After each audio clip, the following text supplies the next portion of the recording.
आज के लेक्चर में हम बात करेंगे गैस एक्सचेंज इन फिशेस। हमने फिशेस वाला चैप्टर स्टार्ट किया हुआ था, तो लास्ट लेक्चर में हमने सर्कुलेशन के बारे में पढ़ा था, लोकोमोशन के बारे में पढ़ा था फिशेस की। तो आज हम बात करेंगे गैस एक्सचेंज की।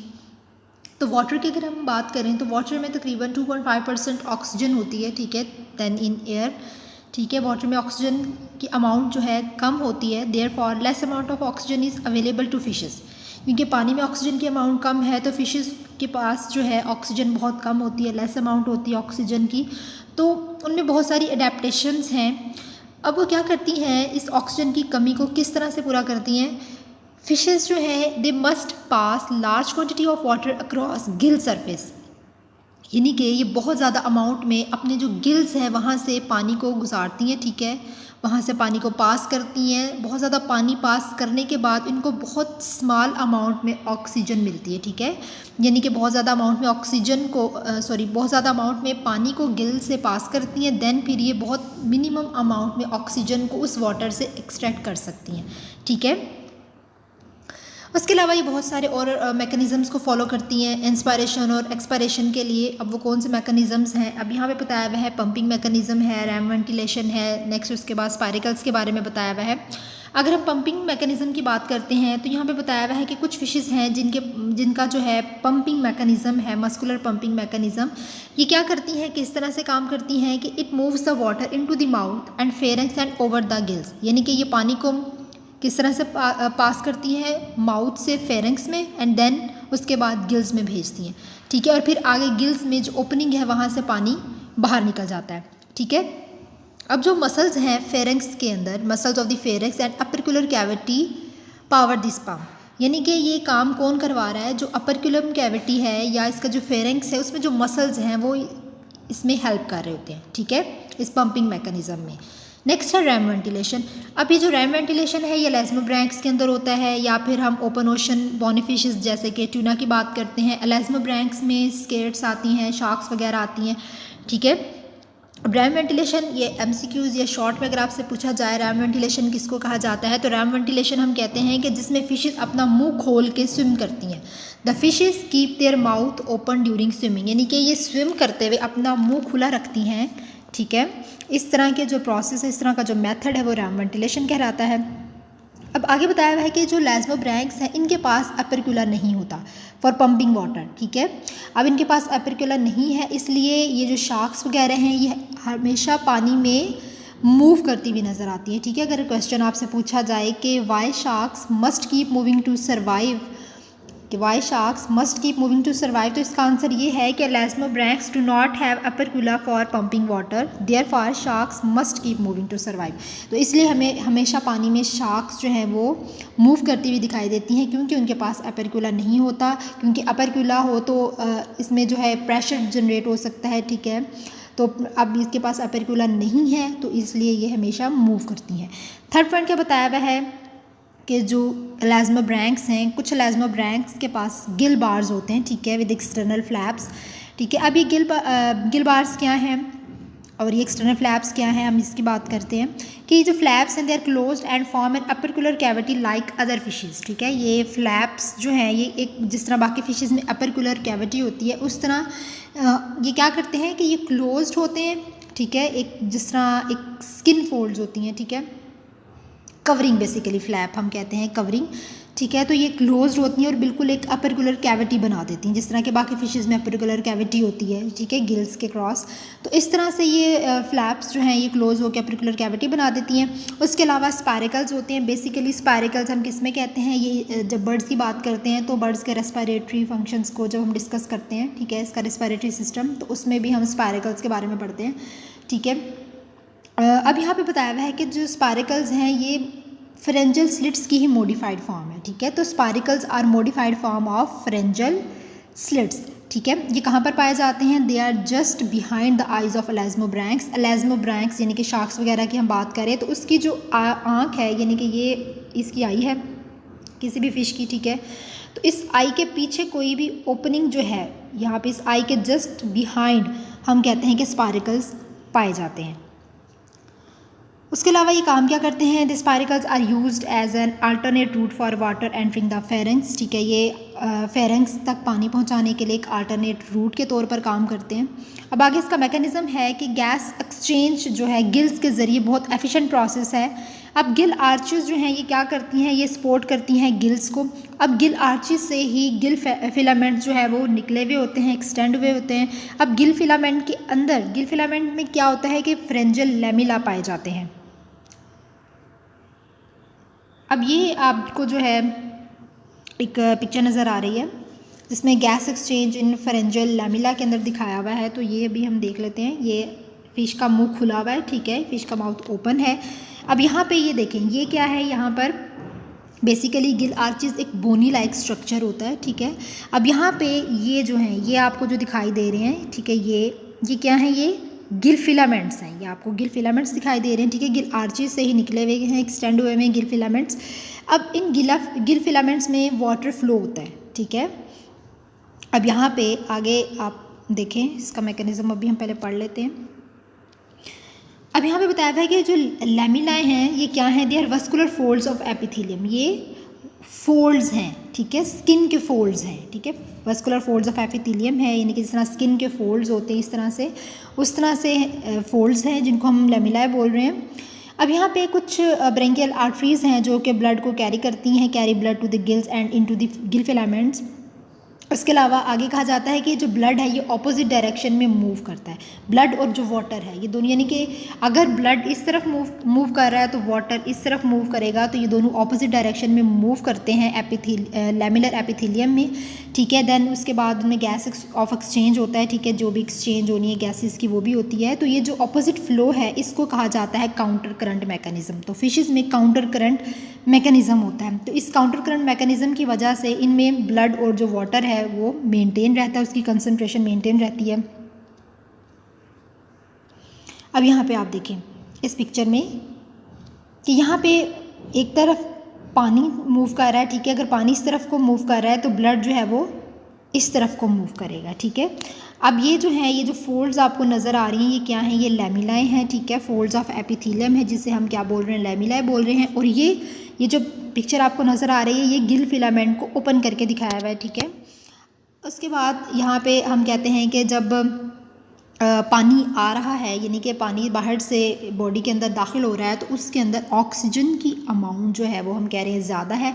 उसके बाद जो इसकी बॉडी में हम कह रहे हैं जो ब्लड है उसके अंदर ऑक्सीजन की अमाउंट कम है, तो ये क्या होता है कि जो वाटर है वहाँ से ऑक्सीजन उस ब्लड के अंदर चली जाती है। ब्लड में जितनी भी वेस्ट गैसेस होती हैं जैसे कार्बन डाइऑक्साइड वगैरह वो वाटर में ट्रांसफ़र हो जाती हैं। देन वो वाटर जो है उसके गिल्स के क्रॉस बाहर निकल जाता है, ठीक है। तो इस तरह से ये अपना प्रोसेस करते हैं। और जितने भी ये पंपिंग मैकेनिज़्म है, रैम वेंटिलेशन है या स्पारिकल्स है, इन तीनों का जो मैकेनिज़्म है गैस एक्सचेंज का वो सेम है, ठीक है।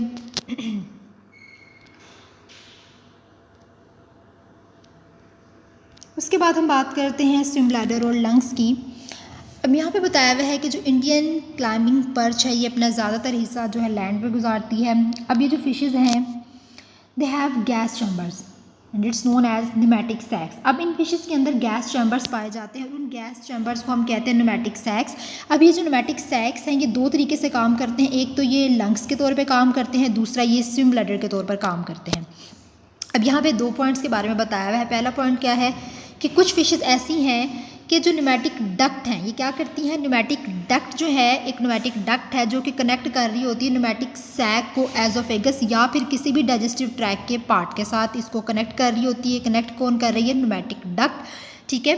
अब ये जो फिशेज़ हैं नॉन टिलियोस्ट या फिर कुछ टिलियोस्ट, ठीक है, उसके अंदर ये प्रोसेस बताया हुआ है। अब क्या होता है कि माउथ से हवा जो है वो दाखिल होती है, इसके solid air enters these sacs, exchange of gas occurs through its vascular surface, these pneumatic sacs function as lungs in the Indian climbing perch. ये इंडियन क्लाइंबिंग पर्च के बारे में बताया हुआ है। लंग फिशेज़ और एंशियंट रेप्टिलियंस के बारे में बताया हुआ है कि इनमें ये प्रोसेस होता है कि माउथ से जो एयर है वो इनके सैक्स में चली जाती है, ठीक है। और वो जो सैक्स हैं, जो न्यूमेटिक सैक्स हैं, वो फिर इनके लंग्स के तौर पे काम करते हैं, यानी कि हवा जो है इसके माउथ से, इसके एजोफेगस से देन इसके न्यूमेटिक सैक्स में जा रही है और देन वो न्यूमेटिक सैक्स जो हैं ये फंक्शंस एज अ लंग्स, यानी कि लंग्स के तौर पे काम करते हैं। एक तो ये प्रोसेस है इसका। दूसरा बताया हुआ है कि बोनी फिशेज़ में क्या होता है कि जो न्यूमेटिक सैक्स हैं ये स्विम ब्लैडर के तौर पर काम करते हैं। अब कुछ जोलॉजिस्ट का ये भी कहना है कि most zoologists believe that lungs are the most primitive than swim bladder, यानी कि कुछ जोलॉजिस्ट का ये कहना है कि जो लंग्स हैं ये ज़्यादा प्रिमिटिव है स्विम ब्लैडर से, यानी कि पहले लंग्स थे, ठीक है, उसके बाद स्विम ब्लैडर आए। उसके बाद कहा जाता है कि the evolution of early bony fishes took place in warm fresh water lakes and streams during Devonian period. अभी जो बोनी फिशेस हैं ये कहाँ पर पाई जाती हैं, वार्म फ्रेश वाटर लेक्स में पाई जाती हैं। अब ऐसा था कि जो रिवर्स और स्ट्रीम्स हैं इनको स्टैगनेंट और ड्राइड कंडीशन का सामना करना पड़ता था, यानी कि खुश्क साली होती थी, दरिया और नदियाँ वगैरह अक्सर खुश्क हो जाती थी। तो वहाँ पे ये फिशेस क्या करती थी, वहाँ पे ये फिशेस जो हैं किस तरह से सर्वाइव करती थी, इसमें न्यूमेटिक सैक्स को अपने लंग्स के तौर पे काम करती थी, ठीक है। फिर उसके बाद लेटर एवोल्यूशन हुई, तो जब एवोल्यूशन, ये पहले की बात बताई हुई है, ठीक है। इसके बाद एवोल्यूशन हुई, मॉडर्न बॉनी फिशेस में बताया हुआ है कि जो मॉडर्न बॉनी फिशेस हैं वो कहाँ पे पाई जाती हैं, मेरीन और फ्रेश वाटर इन्वायरमेंट में पाई जाती हैं। अब जो मेरीन वाटर है, जैसे आप समुद्र को कभी खुश्क नहीं देखते, वहाँ पे कभी भी आपको स्टैग्नेशन का सामना नहीं करना पड़ता इन मछलियों को, ठीक है, तो stagnation was not a problem there. तो वहाँ पे ये न्यूमेटिक सैक्स को एज अ स्विम ब्लैडर इस्तेमाल करना शुरू हो गई। तो इसलिए कहा जाता है कि पहले जो है लंग्स, देन उसके बाद स्विम ब्लैडर, ठीक है। तो पहले जो एवोल्यूशन हुई वो किसकी हुई थी, वो लंग्स की, देन उसके बाद स्विम ब्लैडर की। अब स्विम ब्लैडर को एज अ बायोंसी रेगुलेशन के तौर पर भी इस्तेमाल किया जाता है। अब उसके बाद हमारे पास है बायोंसी रेगुलेशन।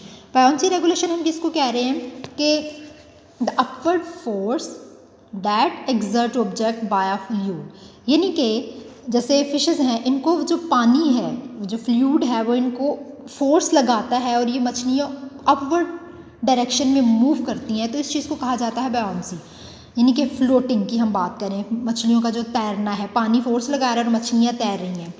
अब फिश जो है ये, इसमें 4 अडेप्टेशंस के बारे में बताया हुआ है। पहली अडेप्टेशन क्या है कि the fish incorporate low density compounds into their tissues, ठीक है। इनके जो टिश्यूज़ की अगर हम बात कर लें तो उसमें जो कंपाउंड्स हैं उनकी लो डेंसिटी है, ठीक है। अभी जो फिशेज़ हैं they are saturated with buoyant oils. अब बायोंट ऑयल्स हम कह रहे हैं कि फिशेज़ में ऑयल्स हैं। अब ऑयल, अगर आप कभी पानी में ऑयल को गिराते हैं तो वो ऑयल कभी भी पानी के अंदर मिक्स नहीं होता, वो हमेशा ऊपर आपको तैरता हुआ नज़र आता है। बिल्कुल इन ऑयल्स की वजह से ऐसा होता है कि ये मछलियाँ तैर रही होती है, इनको स्विमिंग में हेल्प करता है, ठीक है। ये अपनी बॉडी के अंदर जो है ऑयल्स को बहुत ज़्यादा जो है इनकॉर्पोरेट कर लेती हैं, अपनी बॉडी के अंदर ये क्या करते हैं कि ऑयल को जमा करना शुरू कर देती हैं, ठीक है। और उस ऑयल के जमा होने की वजह से भी इसको ये स्विमिंग में, बायोंसी में हेल्प करता है। उसके बाद सेकंड अडेप्टेशन क्या बताया हुआ है कि जो फ़िश हैं ये क्या करती हैं, they use fins to provide lift, ये अपनी फिन्स का इस्तेमाल करती हैं, ठीक है। अब जब ये फिन्स का इस्तेमाल करती हैं तो उसको ये ऊपर उठने में, अपवर्ड लिफ्ट में भी हेल्प कर रहा होता है। नेक्स्ट बताया हुआ है कि the pectoral fins of a shark are planing devices. It creates lift as the shark moves through the water. And the caudal fin of sharks have large upper lobe. It provides upward thrust for the posterior end of the body. यानी कि ये जो sharks है इसका जो caudal fin है, इसके जो कॉडल फिन है उसके लार्ज अपर लूप हैं और उन लार्ज अपर लूप्स की वजह से इसकी जो टेल है, जो इसका कॉडल फिन है, वो इसको ऊपर उठने में मदद करता है। और जब ये इसका जो कॉडल फिन है वो अपवर्ड डायरेक्शन में, इसकी बॉडी पोस्टीरियर यानी कि इसका जो पिछला हिस्सा है वो ऊपर वाली डायरेक्शन में मूव करता है, तो उससे भी इसको स्विम करने में हेल्प मिलती है, ठीक है। तो अक्सर आप लोगों ने शार्क वगैरह देखी होगी, इसका जो पोस्टीरियर पार्ट है वो थोड़ा सा ऊपर अपवर्ड डायरेक्शन में मूव कर रहा होता है, तो वो जो अडेप्टेशन है वो इसको बायोंसी में हेल्प कर रही होती है। थर्ड अडेप्टेशन के बारे में बताया हुआ है कि इसके जो हैवी टिश्यूज़ हैं उनमें रिडक्शन हो गई, यानी कि इन्होंने जो बोन्स वगैरह हैं उनमें जो मसल्स हैं वो कम हो गए, उसकी रिडक्शन हो गई, तो इसकी वजह से भी इनको जो है बायोंसी में हेल्प मिली। अब इनमें क्या हुआ कि इनकी जो बोन्स हैं उसकी जगह इनमें कार्टिलेजिनस स्केलेटन की डेवलपमेंट स्टार्ट हो गई, ठीक है, एलास्मोब्रैंक्स में, और ये इनके अंदर एक अडेप्टिव फीचर है। अब जो कार्टिलेज हैं वो, the cartilage is only slightly heavier than water, ये जो कार्टिलेज है ये थोड़ी पानी से हैवी होती हैं, ठीक है, इस वजह से ये स्विम करने में, बायोंसी में इसको हेल्प करती हैं। फोर्थ अडेप्टेशन बताई हुई है कि फोर्थ अडेप्टेशन क्या हुई कि स्विम ब्लैडर की अडेप्टेशन हुई कि अब फिश रेगुलेट करती है स्विम ब्लैडर को। इसमें 2 तरीके हैं। अब वो 2 तरीके क्या हैं, एक तो बताया हुआ है कि pneumatic duct connects the swim bladder to oesophagus और another part of the digestive tract. ये हमने पढ़ लिया है कि न्यूमेटिक डक्ट जो है वो क्या करती है, कनेक्ट करती है स्विम ब्लैडर को टू एजोफेगस या फिर किसी भी डाइजेस्टिव ट्रैक के पार्ट से। It occurs in gar like sturgeons and other primitive bony fishes. अब ये फिशेस के बारे में बताया हुआ है कि कहाँ कहाँ पर जो है ये मेथड होता है, कहाँ पे ये अडैप्टेशंस होती है। अब ये फिश क्या करती हैं, they gulp air and force air into the swim bladder. Mouth से इनमें एयर जाती है, ठीक है, गल्प कहते हैं हवा को अंदर खींचना, और फिर वो जो हवा है इनके स्विम ब्लैडर में भर जाती है, ठीक है, इनके स्विम ब्लैडर में वो हवा दाखिल हो जाती है। एक तो प्रोसेस इसका ये है। सेकंड बताया हुआ है कि जो स्विम ब्लैडर है, यानी कि कुछ ऐसा है कि स्विम ब्लैडर जो है वो डाइजेस्टिव ट्रैक के साथ कनेक्ट हैं, और कुछ ऐसे हैं जिसमें स्विम ब्लैडर डाइजेस्टिव ट्रैक के साथ कनेक्ट नहीं होते। अब बताया हुआ है कि जो स्विम ब्लैडर है मोस्ट एलियोस्ट की, उनका डाइजेस्टिव ट्रैक के साथ कनेक्शन नहीं होता। अब कनेक्शन नहीं होता तो फिर ये किस तरह से करते हैं। अब जो इनका स्विम ब्लैडर है उसके बाहर कुछ ब्लड वेसल्स हैं, यानी कि स्विम ब्लैडर के सराउंडिंग्स में ब्लड वेसल्स पाई जाती हैं जिनमें बहुत ज़्यादा गैसेस होती हैं। तो अब ये क्या होता है कि वो गैसेस उन ब्लड से आगे स्विम ब्लैडर में दाखिल होती हैं, ठीक है। तो इस प्रोसेस को कहा जा रहा है रेटिमिराबाइल, या फिर इसको रेटिमिराबिल बोलते हैं। रेटिमिराबाइल जो है ये क्या होता है, is a blood vascular network and gases are reabsorbed into the blood at the posterior end of the bladder. यानी कि स्विम ब्लैडर के बाहर एक ब्लड वस्कुलर नेटवर्क पाया जा रहा है। ब्लड वस्कुलर नेटवर्क से आगे पहले ब्लड वस्कुलर नेटवर्क में गैसेज आ रही हैं, दैन उसके बाद स्विम ब्लैडर में अब्जॉर्ब हो रही हैं। तो इस तरह के जो काउंटर करंट एक्सचेंज मैकेनिज़्म है उसे हम रेटिमिराबाइल कहते हैं। तो अब हमारा बायोन्सी रेगुलेशन वाला टॉपिक भी कंप्लीट हो गया है। नेक्स्ट लेक्चर में हम इसके नर्वस और सेंसरी फंक्शन को डिस्कस करेंगे।